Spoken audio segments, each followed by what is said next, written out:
Hello and welcome to episode 62 of Need a Miracle Sports and Gambling Podcast with your host Tracy and Josh. Miracle. Today we'll be recapping week 4 a little bit and giving our picks for week 5. Well, I'm just going to start with the elephant in the room here. If I tell you it's a lock, bet I absolutely against it. Doesn't matter. 0-5 with my locks for right now. I really apologize for 0-4 because I picked 2 locks. Yep, I'm 0-4. Sorry. And, not good. I led one of my buddies down a rabbit hole, unfortunately. And I'm just going to say it. People can say what they want. I'm going to put it out right now in the open. That Tampa Bay game was absolutely freaking rigged. I don't care what you said. Tom Brady went out there and pulled a Paul Crew. He shaved points. I guarantee if you go look at his charity or look down the rabbit hole, you're going to see he got paid somewhere. Something happened because there's no way Mac Jones, I don't care if he was only throwing the ball less than 9 yards. He goes, 16 for 16? Tom Brady's throwing the ball up to the heavens, into the dirt, out of bounds. He looked like he didn't know what he was doing. I don't want to hear it was raining. Mac Jones went 16 for 16. So if that's your argument, go watch a different sport. Shut up. I'm not listening to it. Yeah, so you want to, I'm 5-0 by the way. Yeah, he's 5-0. That's why I started with that because our overall records right now, Tracy's at 33, 30-1. 5-0 on his lock, so he's somebody you definitely want to start listening to, paying attention to. Right now, I'm 29, 34-1, and I'm 0-4 on my locks. Yeah, but yeah, my locks have been good. A couple scary ones. Obviously, last week, as you know, Washington kind of came back late, and Atlanta and won. Yep. So, been scary a little bit. I'm not knocking it out of the park, but 5-0 is 5-0, and you haven't lost yet if you followed my locks. So I feel good about that. But let's get into last week a little bit. Yep, let's start right here. Thursday night game, Jacksonville versus Cincy. We both roll with Cincy minus the 7.5. We both should have got a win here, even though it was a loss. Cincy does win this game, though. Jacksonville covers. It was a rough start for Cincy.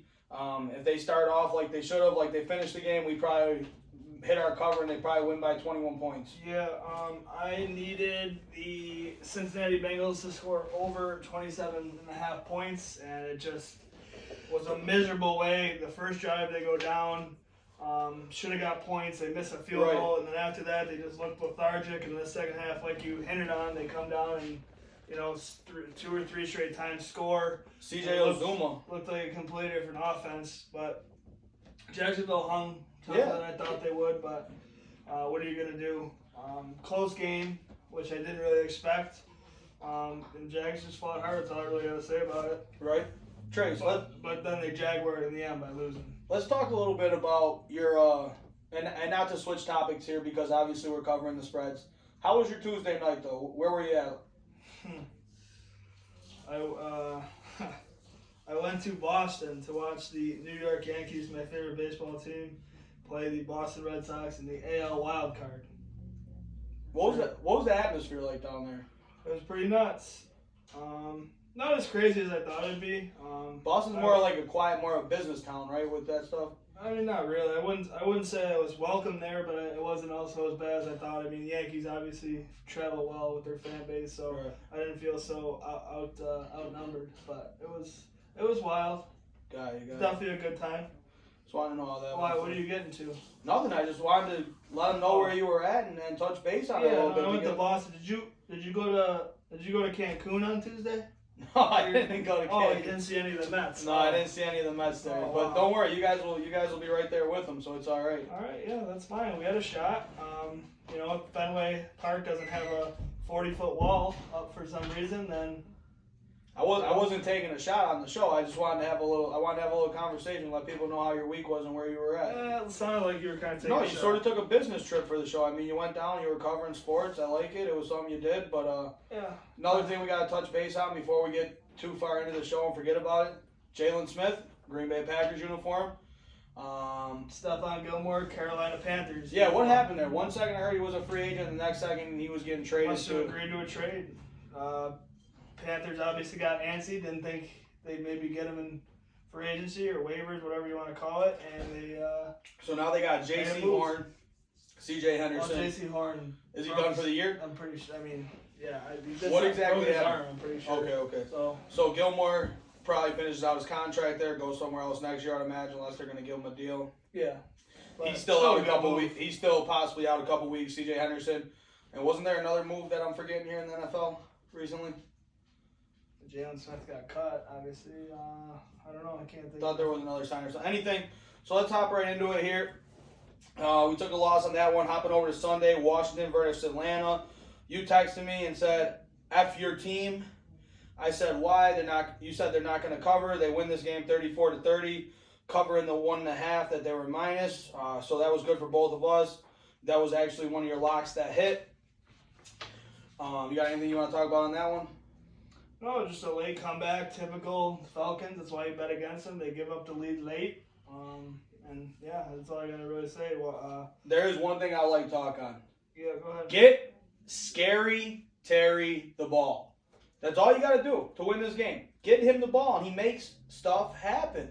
Unless of course Trey White's covering. Well, it was sort of Heineke was on the roll and Scary. He wasn't very targeted. He wasn't targeted that many times in the Bills game, but that was the whole game, so we're not going to touch base on that.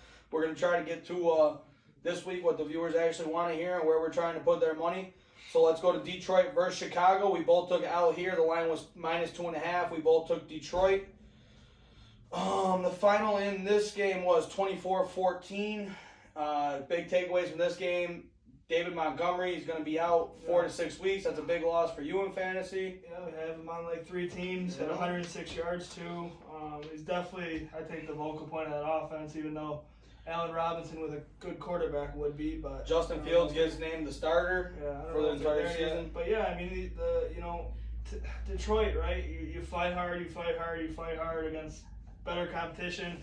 You play a team in the division that you think you can beat, and you go kind of lay an egg. So right, I still like them, and I'm still gonna follow them, especially their betting path. Later in the show, we'll get to that because I think they're getting a nice little line. I'm glad we're on the same page then for that one already. Yeah.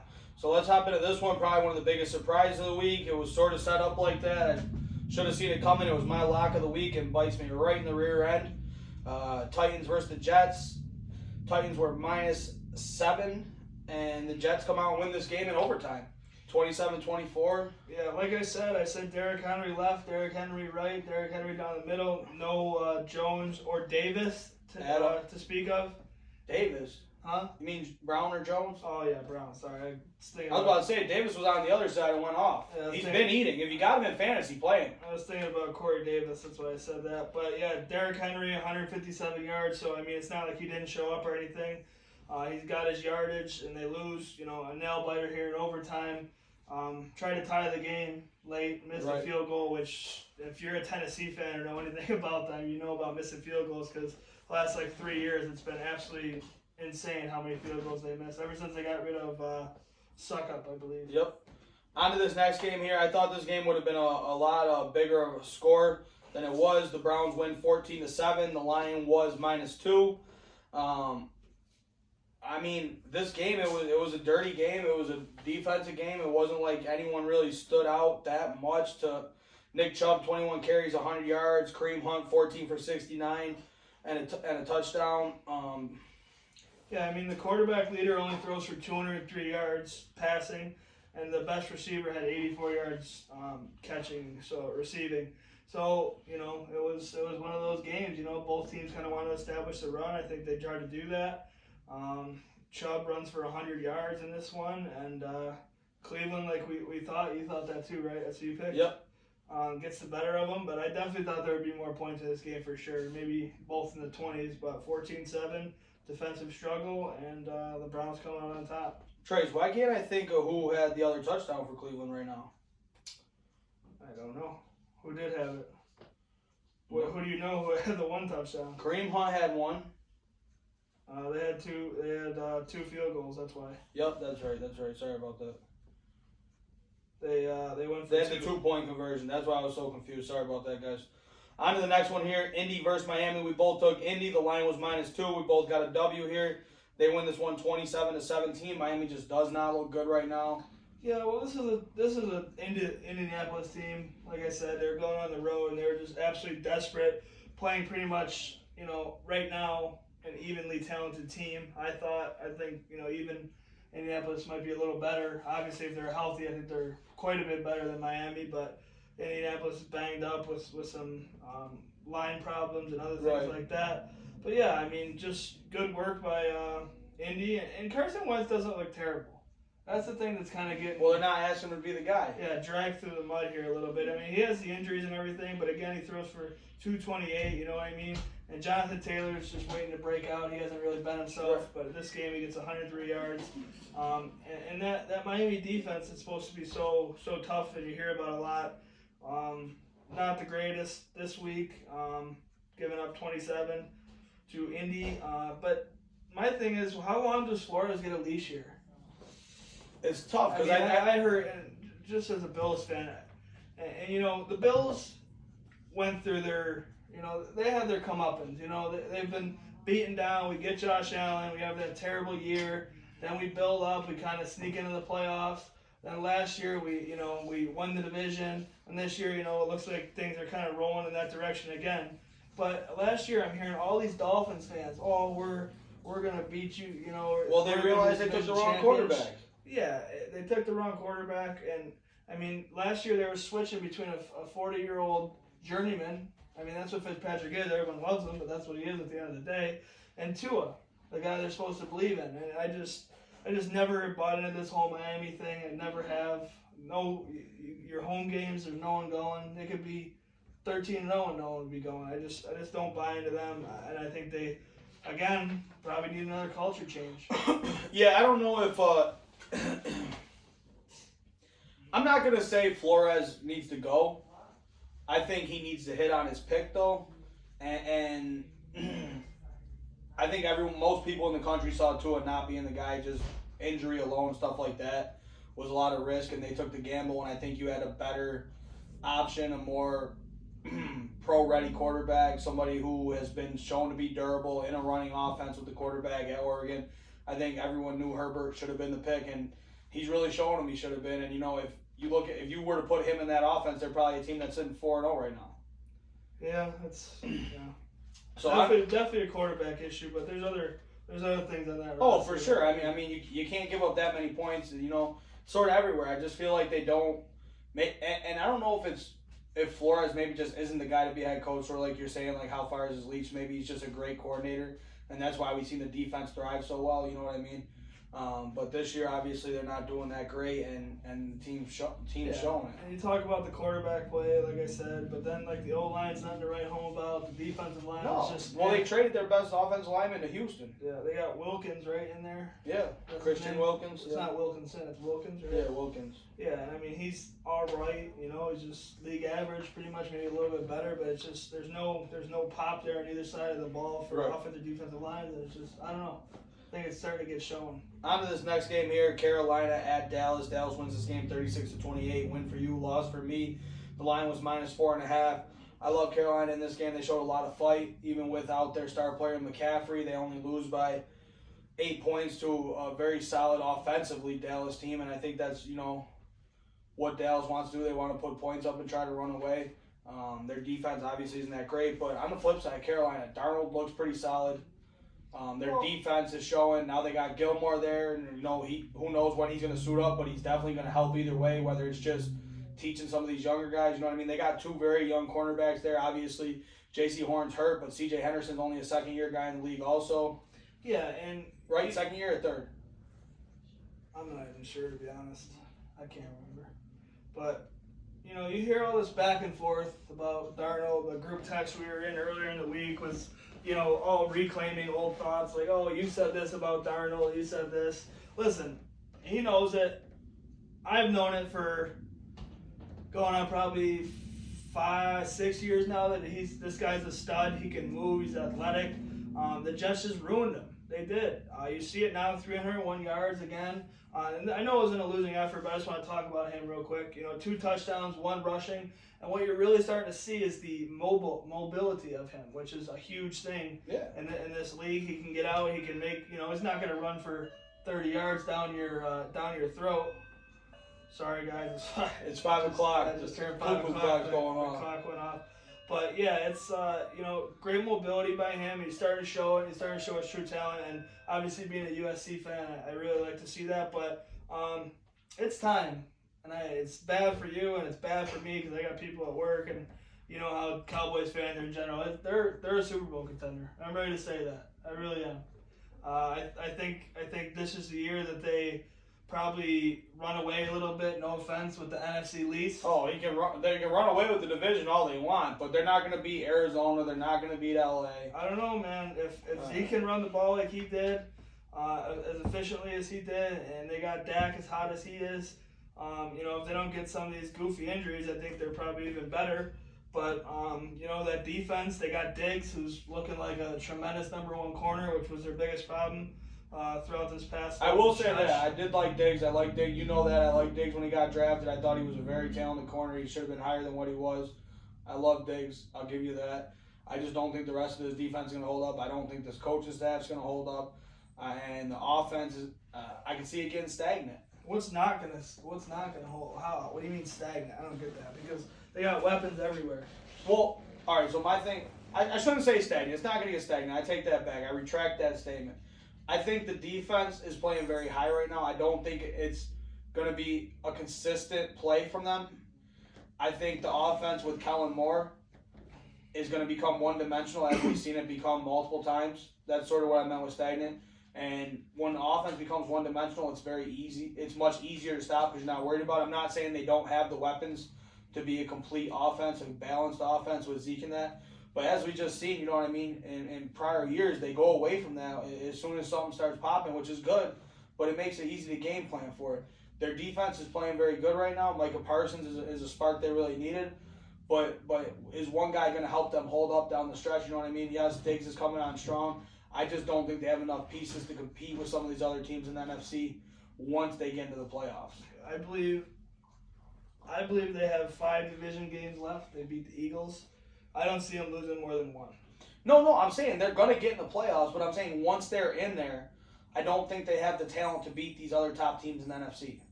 Like if Dallas was in the NFC West, are we even talking about Dallas being a playoff team right now? I mean, that's the best division in football by far. But that's what. But the roads are going through the NFC. You're talking about somebody that's in the NFC. I think they would be right in that debate. I think they would be San Fran. I mean, I think any of the teams in the NFC West can still win that division, though. I don't think that's like up in the air. I think they're just all 4 good across the board. But that's what I'm saying, and the road's going to have to go through there. That's why I don't look at them as a Super Bowl competitor. I look at them as a good team that's going to make the playoffs, but I don't see them making the Super Bowl. Not that they can't make the conference championship or anything like that. The man said Super Bowl contender, and I'm just telling you why I don't think they're a Super Bowl contender is all. And I think it's just because the other teams in the NFC are that much better and more complete right now. I beg to differ, but we can move on. On to the next game here. We're gonna start rushing through these guys, not just to rush, but obviously we like to keep the show short so you guys can listen and pay attention for the whole thing. The Jets versus New Orleans. New Orleans. The Jets. The Giants. Sorry, versus New Orleans. New Orleans was -7.5. Once again, dummy o me took New Orleans. Tracy takes the Giants. It's a win here. Final score on that game: 27-21 in overtime. Yep. Julius Peppers took the ball. Who? Julius Peppers. Who? Julius Peppers. Jabril Peppers? Yeah, sorry. Yeah. Quick story on that. I know we're trying to be quick. There was a Michigan fan. You want me to just tell them the story? Yeah. All right, so we're watching the game. I'm like, oh yeah, that's Julius Peppers' kid. I tell them all the time, like, I just make up random people and say that that's their kid. That one really made sense. A J and a J. Yep, and he was believing me, so. Yeah, for 2 years I believed him. And I said it to someone else, and like, that's not true. I looked it up and I was completely wrong. But yeah, what I meant, Jabril Peppers gets the kickoff coin toss, wins it in overtime. They take the ball down and score. Saquon Barkley on a run. But yeah, I've been perfect on the Saints this year. I'm pretty sure I'm 4-0 on them too. No, you fell for the one, didn't you? I had them as my lock of the week. Oh, smacked around the Patriots. Yeah, that's what it was. So I read them well. But yeah, this is a hard-fought game, and go for the Giants to knock off. Now that makes that Washington game sting a little bit more, though. Kansas City and Philly. Philly was -7. We both took Kansas City. We both get a win. Nice bounce-back game for Kansas City. I mean, they were doing what they do, putting up points. They win this. What was it, Trace? 42-30. 42-30. And Tyreek Hill had 189 yards and 3 TDs. Yeah, he went off. Funny story about this. I'm at my buddy's house watching the game. My buddy Herbs. He goes, Tyreek Hill. He hasn't had that many touchdowns. 1 touchdown or something in so many games. As soon as he said that, Tyreek Hill scores the first one. Next thing you know, he's got 3 touchdowns. It was a good game to watch. Good offensive game. Chiefs defense is bad. Leaving a lot to be desired, though. So yeah, and that's going to set up for something later in the show also. So let's hop into this next game. Houston versus Buffalo. Not much to say. Buffalo played great. Houston is who we thought they were without Tyrod Taylor. Buffalo wins this one. What was the final of that, Trace? 40-0. Yep. Wouldn't say great. Davis Mills, I think about maybe 10,000 people in that stadium could have been randomly selected to start Sunday at about 12:59, not knowing it, and been more confident and less scared than him. But Josh Allen, the offense, needs to do better in the red zone. Got to clean that up. I get it, you're up a lot, it's kind of hard, but the rain, whatever. Bills fans kind of make excuses there with that stuff, but I'm done with excuses for this team. We got a $200 million quarterback. Got to clean that up, but other than that, really nice to see Dawson Knox step up in the running game. I was texting with a buddy, talking to him this past week. Those are 2 holes that have been in this offense last year that weren't there. There was no tight end production really, and there was no running game. And they didn't run the ball at all either. Yeah, that's what I'm saying. If you can get those going, and then it's week 10 and boom, you get the receivers back involved and everything's ticking. This is a 40-point outburst waiting to happen each week. Yep. On to this next game here. Probably my biggest surprise of the week. Arizona versus the Rams. We both took the Rams -4.5 at home. Arizona comes out, beats them 37-20. They really did damage to them in the second. I really thought this Rams team would play a lot better, and Arizona being as consistent as they are, I didn't think would show up, to be honest with you. But I mean, Kyler Murray, 2 touchdowns, 268. The storyline here for me, and I don't think that LA was expecting this either, Chase Edmonds on 12 carries had 100 yards. Connor had a good day too. Yep, 18 for 50, 2 touchdowns. He's more, if you watch the game, he's really only touching the ball in the red zone for the most part, getting a lot of the goal line work, just like we thought he would, power back, more stuff like that. For you guys letting me hear it, I'm still not sold on the Cardinals. I think this is a little bit of a stinker by the Rams. Good on them. They run away with it. But I think this is more indicative of the Rams' bad play than the Cardinals' good play. Well, Stafford looked awful. Yeah. So I think you could look up and see the Cardinals with 6-7 losses by end of this year. Right. And believe that. When I say Stafford looked awful, he goes 26 for 41, 280. Okay. But this is a guy that we usually see is very spot on with his passes. Very catchable. When I watched that game, I didn't think his passes were all that great. He looked just like he was off a little bit. I don't know if maybe, he was looking forward or what he was doing. Maybe he had something going on in his personal life. He just looked off to me overall. And that's what I mean when I say he was off. I think they tried to run the ball. I'm not sure on the exact amount of runs they tried in previous games, but they had 14 runs from Henderson, 3 from Michelle, 6 from Stafford. So it just seemed like they ran the ball a little more than they usually do. And kudos to Arizona. You showed up and played a great game. Maybe that's why, they shut them out. Maybe it was LA's just bad play, a mixture of both. But on to the next one here. You good with that? Yep. Seattle versus San Fran. We both took Seattle here. San Fran was -2.5 at home. We both get a win on that one. Yeah, this was, to me, just another road team coming in very desperate. Don't think San Francisco, with all their injuries at running back and stuff, is as elite as they should be, especially with Garoppolo at quarterback as well. Like you said, a nice 28-21 victory here for Seattle. And Russ is usually money, especially early in the season, so I was kind of betting on that too. And he goes out 16-23, pretty efficient, only 149 yards, 2 touchdowns, did what he did.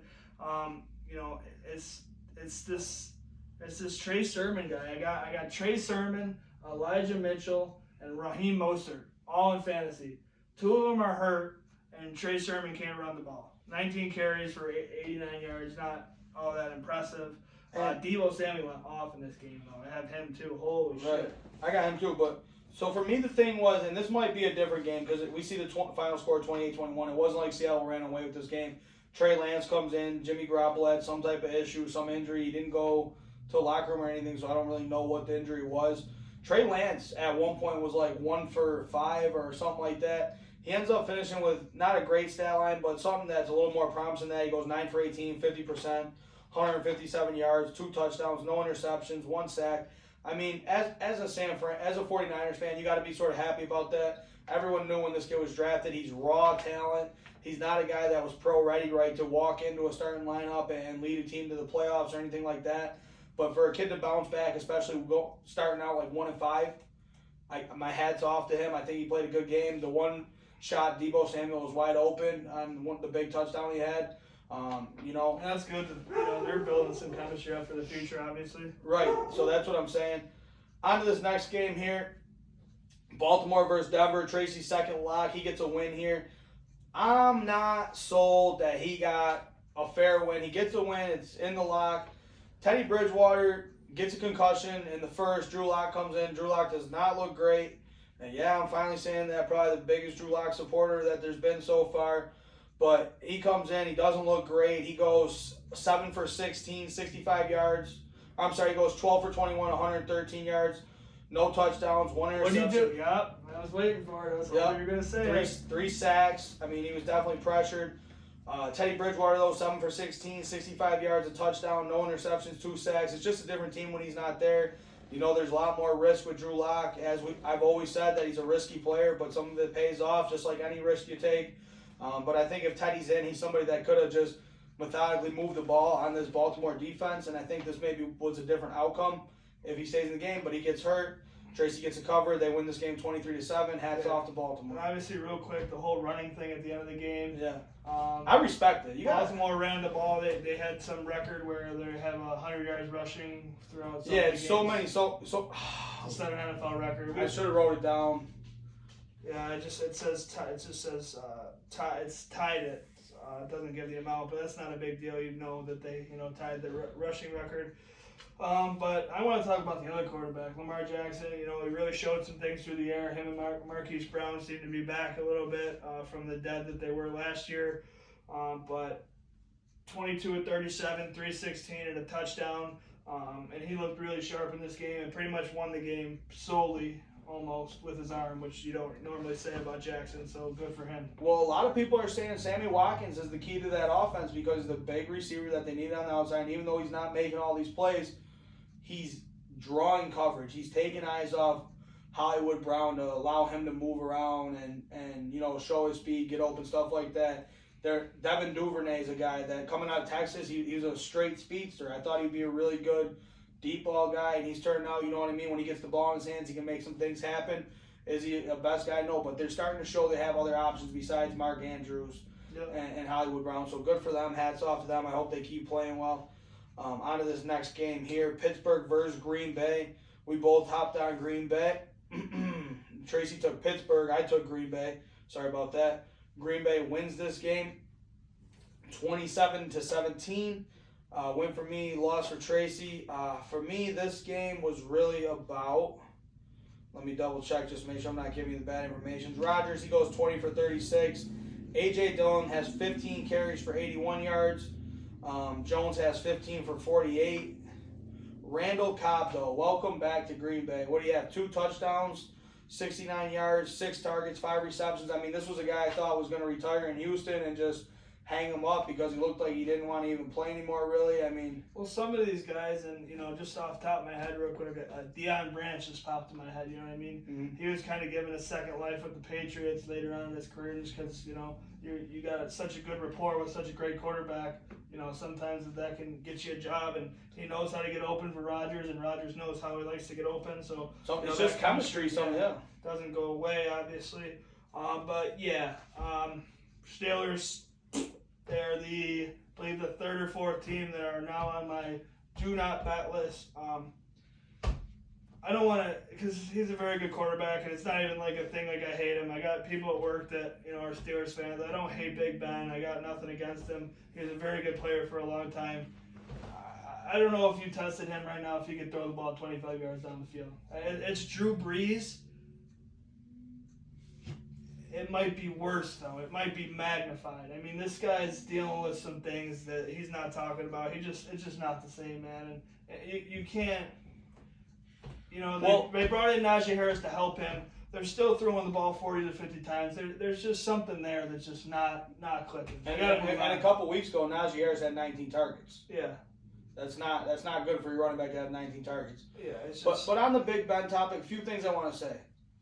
Big Ben, I think he has something more wrong with him than just the age decrease. Maybe, that shoulder injury he had a couple years back, and now he's older. Something is up there. You can't play in a cold weather city for that long with injuries and it be sustainable, first off. And obviously it's not cold right now, so before anyone goes, oh, it's not cold right now, what's he saying? Not what I'm saying. I'm just pointing something out. And for me, a guy like that has never took an off-season seriously, he's always sort of done what he has done what he wanted to, and he's always just been a talented guy. And it worked. Right. Yeah. But this offseason he comes in, he trains, he drops weight. They say he's in the best shape he's ever been in. But the product that's being shown on the field is the worst product we ever seen. So that is what makes me think he knew he was losing it, and he's probably one step away from walking away. He wanted to put in that good offseason, see what he can still do. It's not showing up. Hats off to the guy. He had a great career, but I think it's over. Basically, what you're saying is you bought a brand new Chevy at the dealership, drove it 200,000 miles, never took care of it, and then the last 5, you started to try to save it and did all those things. Yeah, so you can turn it in. Yeah, it just doesn't work like that. Well, good thing I got a buddy at the Chevy dealership. Yeah, he's just, I don't know.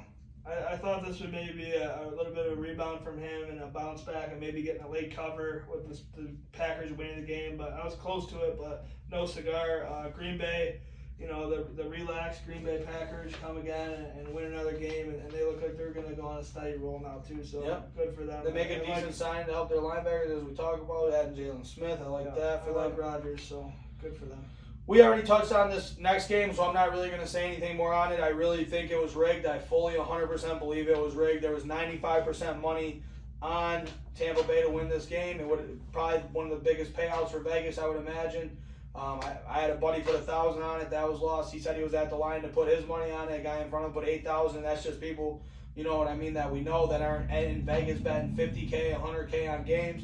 So hats off to Vegas. You got us. You got us with no loop. You didn't let us put lipstick or heels on. Hats off to you. Have a wonderful day. I got nothing more to say on it. Yeah. Maybe it has.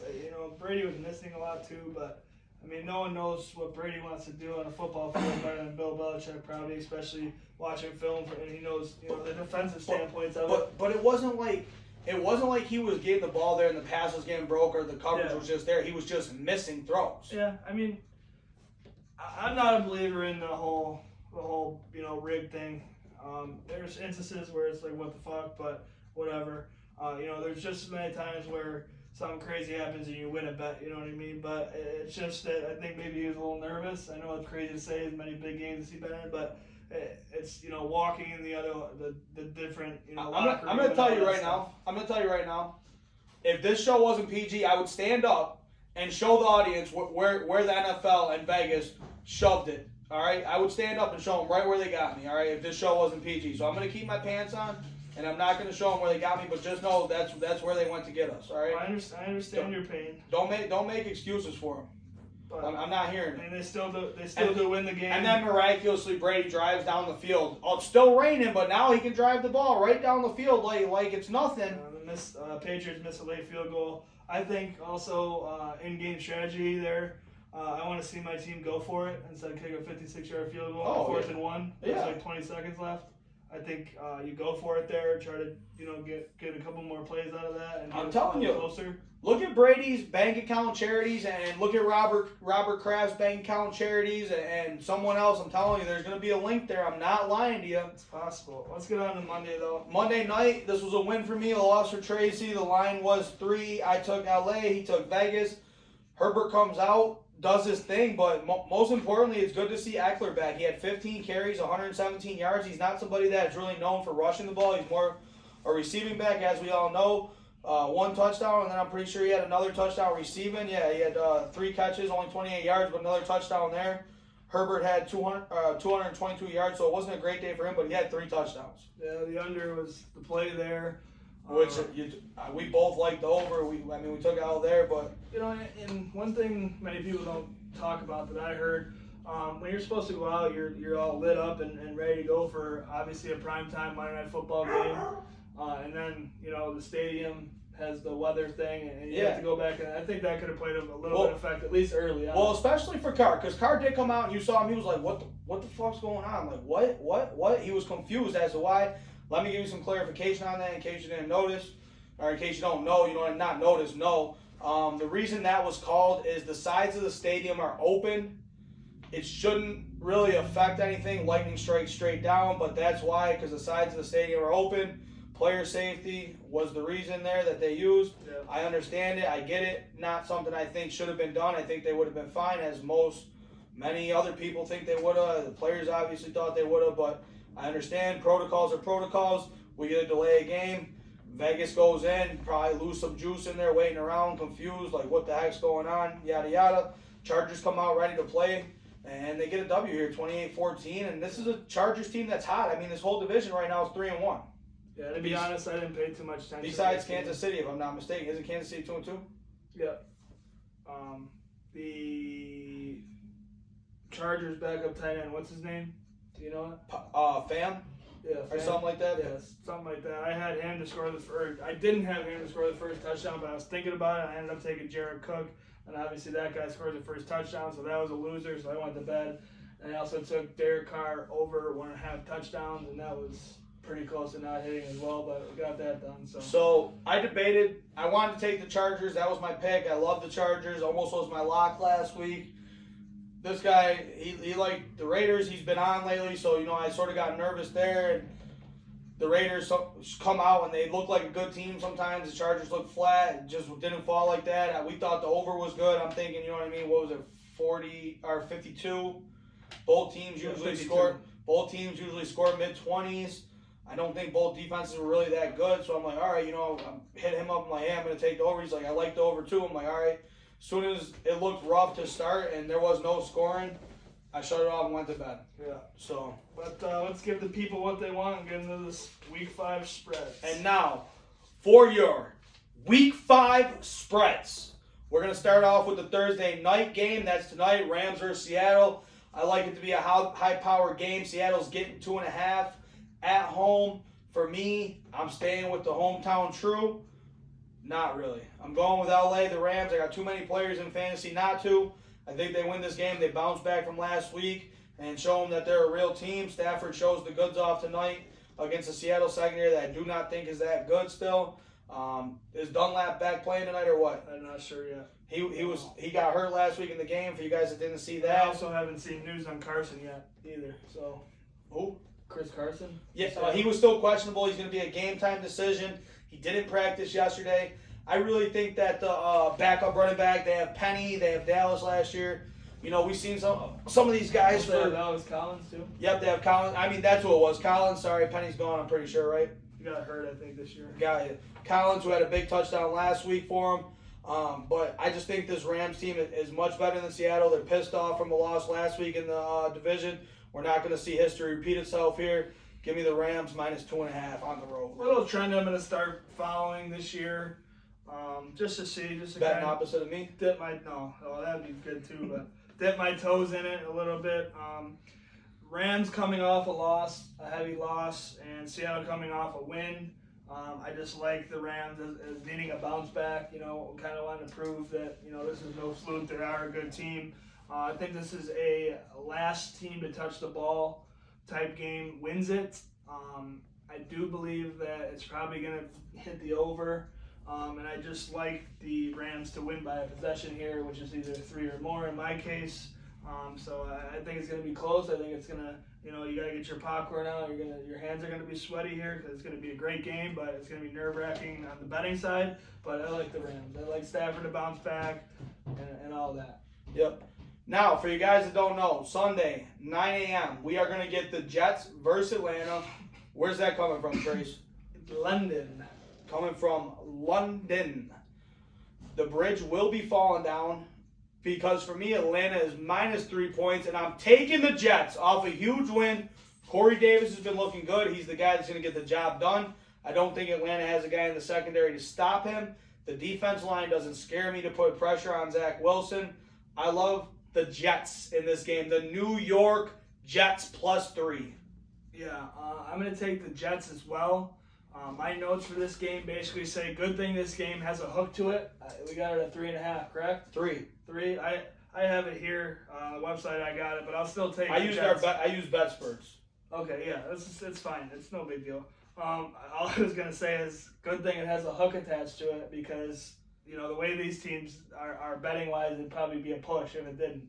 So it could be probably a push, to be honest, and no one will win because these teams are both awful. But I do like what the Jets built off last week. I think they played pretty well, and Atlanta just did what they did. They just, you know, played all right, scored some points, and then lost in the end when it really mattered.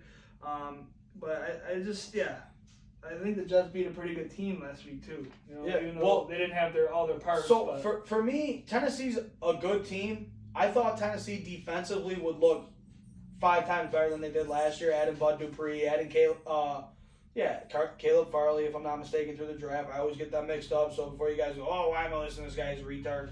I get stuff mixed up. I'm sorry. I'm blonde. All right, let me be. So I think the Jets beat a pretty solid Tennessee team, even without their top 2 weapons. They still have a defense they tried to revamp, and that's been part of the Jets' problem. They haven't been able to score. The Jets' defense is not playing awful, I guess, for what I thought they would be. I mean, they don't even have a cornerback I can still name over there. So I'm not going to hate on them too much, but I definitely like the Jets here versus Atlanta. Zach Wilson, definitely a building block team you want to go against in the Falcons that you can do some things against. Right, and get some confidence for them. You know what I mean? So on to this next one here. It's going to start the 1 o'clock slate. Miami versus Tampa Bay. Tampa Bay is -10. I'm going to roll with TB to bounce back this week. I know the 10 points is a lot for any team to get. I just see Miami heading on a downward slope, and I see Tampa coming back this week because they rigged the game last week. They should have won, and I should have covered. So I'm going to take them this week.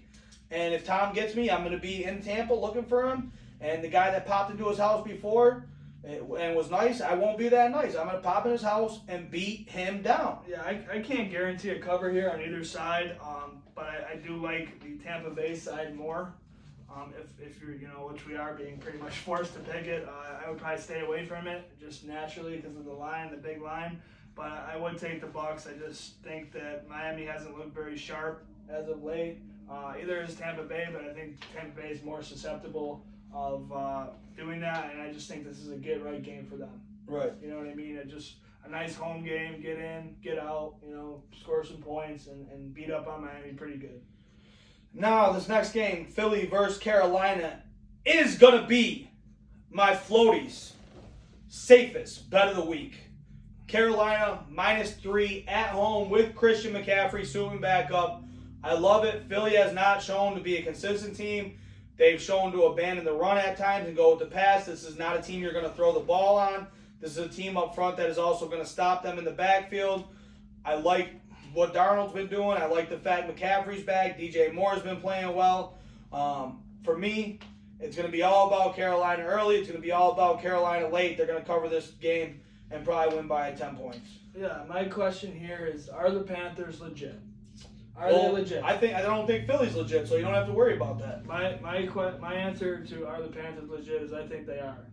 Even with McCaffrey out against a weak Eagles team, I think that they come out. Well, he's back. He is back this week? That's what it said. He's suiting up. That's what. Oh, okay. So that's even better for me. Let me double check, but that's what I was under the understanding of because I went and dropped Chuba Hubbard. Yeah, today. and I think at home, the Panthers just come out, play good, and just kind of handily take care of the Eagles, in my opinion. The only person that's ruled out right now for Carolina is Shaq Thompson. Okay. So, yeah, even better for me. I really like the Panthers, and right. I just think they come out and play good at home. And this could be a game, depending what the over is. Let me look here what the over is. Sorry, go ahead, Trace. I don't mean to cut you off. No, you're good. I just don't trust Hurts yet as a pocket passer in this league, and they don't like to run the ball. Sometimes the Eagles, you just don't know what they're doing. The safer side is definitely the Panthers for me. The over/under is only 45. Yeah, I like the over in this game, to be honest with you. I think both teams have the ability to score. Both teams are young. We could see a lot of run and shoot. I really like the Panthers a lot better at what they do. Yep. On to this next game here. New Orleans versus Washington. Washington is getting 2 points. I'm going to let you lead the way since you're Mr. Perfect here with New Orleans. It'll probably be your lock of the week, so do whatever you got to do here. Well, you'll like this one. This is an interesting game. Plus points at home for Washington as the underdog. I like them. Home dog to win. Both teams have either come out and been really good or really bad. It's not very much in between for either of these teams, to be honest. And I just like Washington at home against the Saints and Jameis. I think Jameis could shoot a couple picks and kind of help out that pretty bad Washington secondary. I think Chase Young can get after him a little bit. Same with Montez Sweat. Well, yeah, both of them, hopefully, for your case. I just see a couple mistakes from Winston in this game. And I think it's going to be a dogfight. I think it's going to be close. Obviously, so does Vegas by the line, and I think Washington comes out on top. I'm right there with you. I took Washington as well, so no surprise there. New Orleans inconsistent, so is Washington. Have we disagreed yet? Nope. So that's why I rolled with you with the same thing. The home team plus points. I'm gonna do with that. I'm gonna do that anytime I'm in a situation where I'm unsure. Hopefully the hiccup that we had today with Washington being investigated for stuff that happened before. Hopefully it didn't cause any issues, any stuff like that, and they're able to stay focused. If they do that, I think this is a New Orleans team, like you said, they can get after. Kamara doesn't scare me that much, I feel like, because this is a New Orleans team you can sort of load the box against. There's nobody on the outside that scares me to beat me. Right, until Michael Thomas comes back. I mean, that one, what's his name? The receiver. He looked great in the preseason. Yeah, I can't. Goes 4 for 4. Marquez something? Yeah, Marquez Callaway, I think, right? Yeah. And, he's sort of scary, but I'm not scared of him. I think you can play, as we've seen Washington do, a 5-man front, sort of slow the run down. They have the linemen for it. The rookie linebacker that I hate, Jamin Davis, he's starting to play a little bit better. He's a guy that you need to step up and sort of lead this team if you're going to do anything if you're Washington. So taking the guy at home with points. On to this next game here. Tennessee versus Jacksonville. Jacksonville is at home getting 4.5. Trace, you want to start off with this game here? Yeah, if Tennessee doesn't run this team right out of the building, it's a problem. I'm taking the Titans. You have to. No football is being discussed in that Jacksonville locker room this week. No, it's all distraction. You want to talk about that? Yeah, Urban Meyer was getting his knuckles inside of a young female, possibly, in a wherever he was. So let me tell the story here. All right, Urban Meyer. This man gets caught at a bar with a young female, grinding on him. Then a picture surfaces from a different angle of his hand up under her crotch while she's standing a certain way. You can clearly see where it is. This, like I said, we're going to keep this show PG, so I'm not going to go into much detail there. He then turns around and lies to the owner of the team, the reporters, all of us, and says he stayed home in Ohio to see his grandkids. Was not true. You go back. Oh, he probably saw his grandkids. No, they said they were out somewhere else. There was a whole report on it. They were out somewhere else. They weren't even there. So the only coach that's ever not flown back with the team to look far back is Bill Belichick with the Patriots. Bill Parcells with the Patriots after they lost to Dallas, I'm pretty sure. Was the only guy that didn't fly back with the team as far back as we're talking about. And he didn't return to coach that team again. Yeah. Urban now has said he's not going to resign. He's in hot water. There's players in the locker room that said he never had the locker room from the start. Now he doesn't have it at all. He's lied to all of us, so he lost faith in the little bit of people he probably did have, which is OSU fans, and they're retarded as it is. Let's just be honest here. So, I mean, I don't really have anything to say. This guy should be gone. I don't want to hear nothing more about him. I don't want to hear nothing from him. He's running Trevor Lawrence into the ground. They're not going to win this game. Tennessee's going to win this game.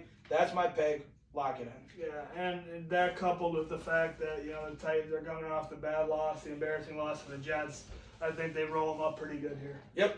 On to the next game here, still in the 1 o'clock window. And this week, for some reason, it seems like the 1 o'clock window is sort of big with that 9 o'clock game. And it seems like there's less games later. I don't know. I don't think that's true, but it just seems like it for some reason because that 9 o'clock game throws me off so much. But Detroit versus Minnesota. Detroit is getting 9 points on the road. Minnesota, as we've seen, they've been very up and down, sort of inconsistent to say the least. I mean, they've been in every game mostly. I just feel like they're inconsistent. They're still finding that identity. Dalvin Cook came back, obviously great game. This is a division game, division game here though. 9 points for a rival. I'm taking Detroit plus the 9. Yeah, we agree again. Unfortunately, I'm shying away from the big lines this year. I'm really trying to step back and look at things with a level head instead of just, it's, the blah, blah, blah versus blah, blah, blah. It's easy. It's not easy. This league is hard. It's hard to put up points. It's hard to do a lot of These things. guys all get paid millions to play a game they love. I just can't bet against the Lions with how they've been, fighting against teams all year, down 20 in some games and make it a one-score game. And I just think that they come back with a better effort this week. And another, like you said, just divisional dogfight. I think it's going to be these teams know each other well, play each other millions and millions of times. So I just think that the Vikings haven't been consistent. It's also part of my thinking here. Mm-hmm. You never know what team is going to show up. So I like the Lions to stay inside the number. Right. Not win the game, but stay And you inside sort of know, the Lions sort of have a set identity. They're going to come out and they're going to try to beat you up with DeAndre Swift and Williams. So, I mean, that's sort of who they are. TJ Hawkinson, he's a good player. I think he's one of the better players at the tight end position, obviously. Goff has him sort of as a pacifier. There's some guys that are sort of making plays for them. They really don't have a big-name receiver, though, to lean on. But their defense is playing okay. They're staying in games. So that's why I like them plus the 9. They fight hard. They like their They're out there coach, they biting fight kneecaps. Yeah. Next game here, Denver versus Pittsburgh. Pittsburgh is -1 at home. For me, I'm taking Denver. I don't see anything that says Teddy's not going to play. So I assume he's going to be in the game. Is going to be my guess. Have you heard anything different? I have heard nothing different. And I'm going to take it as far as hearing nothing different, meaning he's going to play. And this is my stone cold 3-16, 5-0, about to be 6-0 lock of the week. I think that this line jumps out at me right away. It was my favorite. The Broncos last week hated them, as you know, was off of them, took the Ravens. Asked you guys, I think Tuesday morning, I saw the line. I put it right on Twitter. Get your Ravens bets in. I feel just as strongly about this one as I did last week. I think the Broncos have a good defense. I don't think Pittsburgh's much in the way of moving the ball on them. And I think Teddy is just going to do what he does, put up his couple touchdowns. Maybe you get a rushing touchdown there too. They put up 27 to 28 points in that range and win comfortably and cover comfortably. Right. And like you said, Pittsburgh, they're not really doing nothing that scares you at all. Yeah, honestly, and I texted you this, and I know you hate him, but I think Pittsburgh has to go to Haskins soon.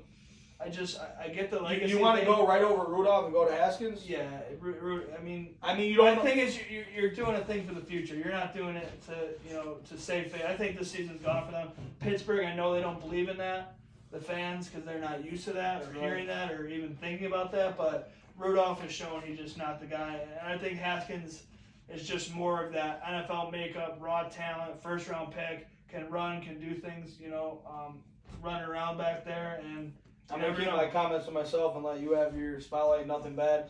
Next game here, Green Bay versus Cincy. Cincy is getting 3 points at home against Green Bay. Green Bay, yes, just added Jalen Smith. Do I think he makes a huge difference? No, I think he's a good player. Trace, I really wouldn't do it like Cincy in this game. Good. And the reason being, Green Bay has been getting killed in the passing game. And I don't see it being different here. I mean, from what I'm looking at, Higgins should be back. They're going to have the full arsenal on display. Now you got to worry about the tight end, too, who goes off last week. And I'm going to butcher his name, so I'm just going to say CJ. Uzoma. Whatever, yeah. Joe Burrow's looking good. They come back late. Obviously, it's against Jacksonville, so how much stock do you want to put in it? But I like Cincy, and they cover big games. I'm not saying they're going to win. I think it's going to be a shootout. I think that this is going to be a game, though, where I like Cincy, just like last year when they played Pittsburgh, and Pittsburgh was the big bad coming in, or they were going there. No, they came into Cincy, I'm pretty sure, and Cincy covered. And everyone thought I was crazy. Oh, why would you take Cincy? That's what I heard. They covered. I like Cincy. I like Burrow. I think he can get the job done here. And with his weapons back healthy, this is going to be a high-scoring game, I think. Well, I like your thinking.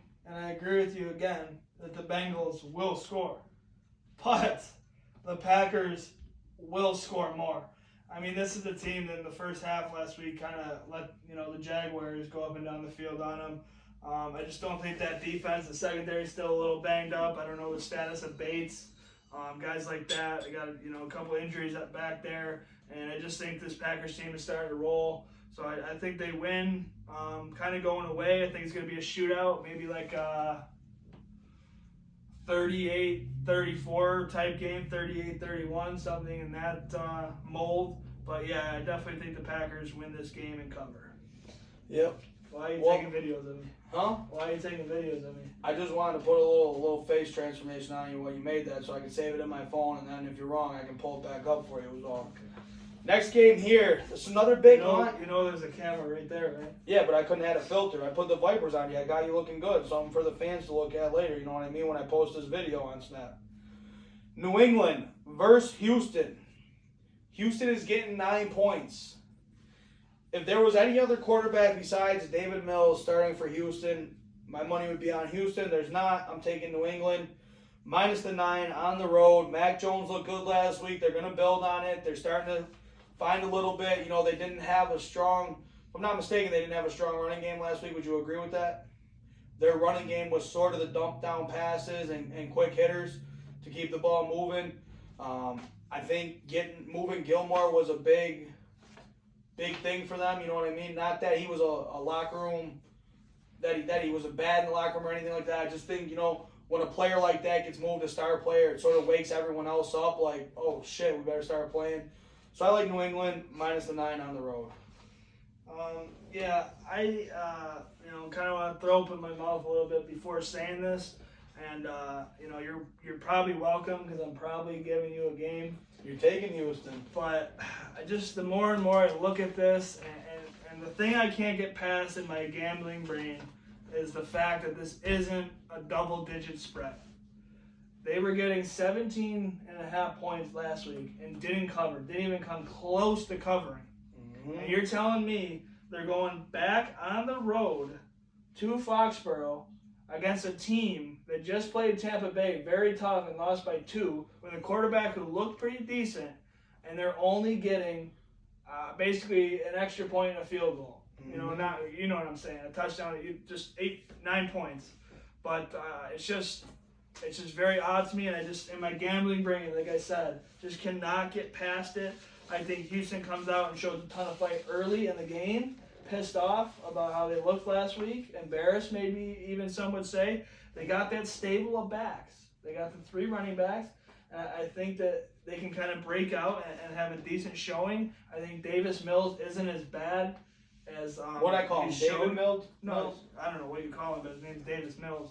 And McDermott kills rookie quarterbacks, and so does Belichick. But I just don't think that this Patriots team is talented as we think they are. And I just like Houston to come out, and it might be late in the game, it might be ugly. It could get bad early and be in your favor late. But I just think Houston finds a way to get inside the 9 points. Yep, on to this next game here. Starts the 4:25 window. Chicago versus Vegas. I'm rolling with Vegas minus the 5.5 at home. Vegas is back healthy fully. Chicago, as we talked about earlier, they're without Montgomery. I think he's the focal point of that offense, just like you hit on earlier. When you lose that, sometimes it's hard to bounce back. Yeah, they come out and name Fields as a starter. Maybe it puts everyone sort of at ease. But I just think that this Vegas team is better. I think what they do, they have a better system. They know their roles. They know exactly what's going on. Chicago is still a team that's trying to find the traction. I think the only reason Nagy came out and said that is to save his job for the rest of the year. I like Vegas here, minus the 5.5. I am taking the Chicago Bears. Giving me another game. As you said, I was in Boston Tuesday night. I was watching, before we went out for the game, around 4 o'clock, I was watching a show on NFL Network, and they did a nice little recap of Joey Bosa's press conference after the game with the Raiders, and he said that Derek Carr, it's Joey Bosa, right? The one in... Nick Bosa. No, the one with the Chargers. Oh, yeah. Joey Bosa. My bad. I zoned out because the dog started barking, so I started looking at who was here. Sorry. But, yeah, I just think that he said that Derek Carr does not like to get hit. Well, he's going to have a nice couple meetings with Khalil Mack this week. I think Khalil Mack's going to be motivated hearing that to get after him a little bit, ruffle his feathers. I think the Bears got a solid defense, and I'm relying on the get inside the 5.5 with the defense. And I think Chicago, Justin Fields makes a couple plays. Hopefully he doesn't kill me with mistakes. But the Raiders are always up here to start the season, and it slowly starts to trickle down. And I just like the Bears to come out and cover for me, even without Montgomery. This next game here, probably one of my most confusing lines of the week until I talked to you and sort of understood maybe why it was only at 1.5. Cleveland versus the Chargers. We know the Chargers are 3-1. I liked the Chargers last week. I think the Chargers are a very good team, and they're starting to build in the right direction. They got a good coach in there right now. Herbert, probably one of the, after Burrow, I think he's the next best young quarterback in the league probably. But for me, I don't see the Chargers stopping this running attack with Hunt playing really well right now. You don't only have to worry about Chubb. I mean, if we're going to be honest, Hunt's probably outplaying Chubb right now, and with less carries, with less touches. For me, go ahead. Sorry. No, go ahead. I just think that this game, I get why the Chargers are, so valued right now. Obviously, you go in and beat the Chiefs. Right, they're minus 1.5. You go in and beat the Raiders, who have been, two very good teams early on in the year. But what do those teams love to do? Throw the ball. Throw the ball. Left, throw it right, drop back 50 times. That's how we're going to beat you. This is perfect to beat the Chargers here with the Browns. Run the ball. You're keeping Herbert off the field, one, and you're not getting Baker, who we saw has a torn labrum on his non-throwing shoulder. Still a tremendous amount of pain, I would imagine. But my thing is, you're keeping him, away from Bosa coming after him. You know what I mean? That pass rush. So I just think it's the perfect storm. Obviously, he's going to drop back probably 20, 25 times, but you're going to run the ball quite a bit. And I think the Chargers get overwhelmed physically by a good Browns offensive line and running game, and the Browns win. And that's my pick is Cleveland too. I don't see it. I understand, I guess, more. Well, it's the value. I don't understand why they're the favorite. It's Vegas knowing people see the Chargers as this 4-0. Yeah, and look at 64% of the money's on the Chargers. Yeah, and they got them at -2. And let's not forget. I keep saying this, and I know everyone's on the suck his dick tour, but Justin Herbert had a close game against the Cowboys, and it went and They found another way to lose a game. Yep. And they did that a lot last year, and I get it's a different coach, but it's still the same quarterback and a lot of the same offense. All I'm saying, just watch that stuff, and this is going to be a close game. So I just feel better on the Browns side. On to this next game. I'm sure we're going to disagree here. The Giants versus Dallas. Dallas is -7. They're hot right now. They look good. I am taking the Giants. I think the Giants found a little something last week. Nothing special, but Saquon's starting to look better. Obviously, Michael Parsons over there for Dallas really helps them. A lot of you guys are going to be like, I'm shutting the show off now. This dude's dumb. I'm not listening to him. I don't know what it is. I didn't mark this game at first, and I kept looking at it. Something just keeps drawing me to the Giants and drawing me to the Giants, so I'm going to go with my gut here, not my brain. I'm taking the Giants plus the 7 on the road. This is a tough one, because if it was like 5.5 or right, it'd be easy to pick Dallas. Yeah, well, my thinking is this is a team that Dak got hurt against. So I think he's going to have a little bit of extra motivation coming in. But I mean, the Giants have that solid defense. I just, Daniel Jones has looked decent. I just think the Cowboys definitely win this game, but I just got to go with the Giants side and to stay within the 7. I think you kind of have to. I don't love it, but that's what I mean. I don't love it, but Daniel Jones does. It's a division game. I mean, these teams always play each other close. And he does show times where he does look like he's a good quarterback. Kenny Galladay and him are starting to have a connection. Saquon's starting to come back. This could be a team not that the Saints who are this could be a team not that scares anyone, but is in a lot of games and does affect the spread. I mean, that's what we're betting against. We're not betting against the other team. You got to remember, we're average on this show picking against the spread every time. So on to this next game here. We both agree there. San Fran versus Arizona. This game's an easy one for me. I'm taking Arizona minus the 5.5. San Fran, rookie quarterback, Trey Lance. Is he going to start? Who's starting there? Do you know for sure? No, I don't. Jimmy G's not out, so I would imagine it's going to be him. I'm not very scared of him. I'm not scared of the running backs they have. Like you said, Trey Sermon. Elijah Mitchell. Mitchell comes back, who did look good. Maybe that affects me a little bit. But this is only 5.5. It's not a touchdown. I love Arizona. I love them to throw the ball against this team. This is a team, as we know, with a very weak secondary. So I like Arizona. I like Kyler Murray, and I like them to cover the 5.5. The Niners lost last week, correct? Yep. And the Cardinals won. Everyone's sniffing their asses right now. Give me the Niners with the 5. They're going to win the game outright. If I really wanted to, I could make it a lock, but I'm not going to. I'm going to try to say my perfect record because I don't feel, like it's impossible for the Cardinals to cover, but I do think it's going to be tough for them. I just think they come out and kind of have one of those stinkers. Listen, and then go back to it, and I know they ended up scoring like 20 straight points and getting rid of it, but they were losing pretty late into the game against the Jaguars, and it was pretty handedly at that.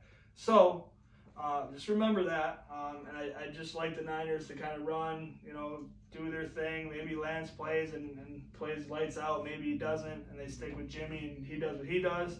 But I just like the Cardinals to just kind of have a flat game. That's what I'm basing this off of. They come off the win, they're getting all these praises, and they lose a little bit of focus, and the Niners get them. A team that knows them well.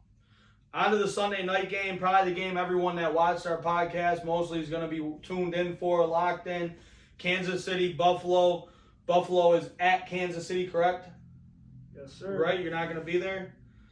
Well, if you're not going to be there and Kansas City's getting 2.5, right? Mm-hmm. Kansas City's getting 2.5, that's correct? No, Kansas City's getting by 2.5. Yeah, I was so confused for a second. I was like, what? It was a typo by me. I knew it wasn't right. That's why I questioned it with him right away. For me, I took Buffalo in this game with the 2.5. I like it.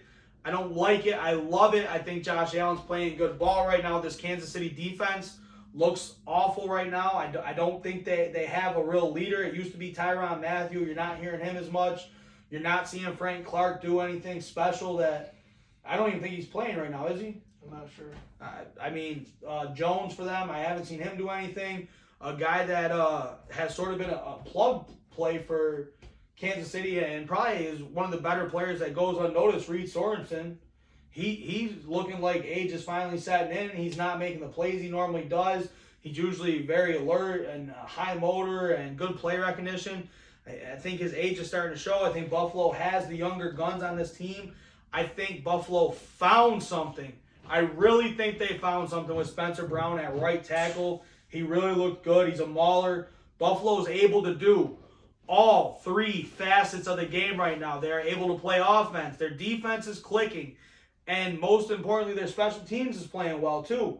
Yeah. For me, I love Buffalo in this game. That's my pick, plus the 2.5. I'm glad I just touched on Spencer Brown because I tell people all week, you have a few wobbly pops before the game and, whatever. And NFL players, pretty much all look like NFL players. They look big and, strong.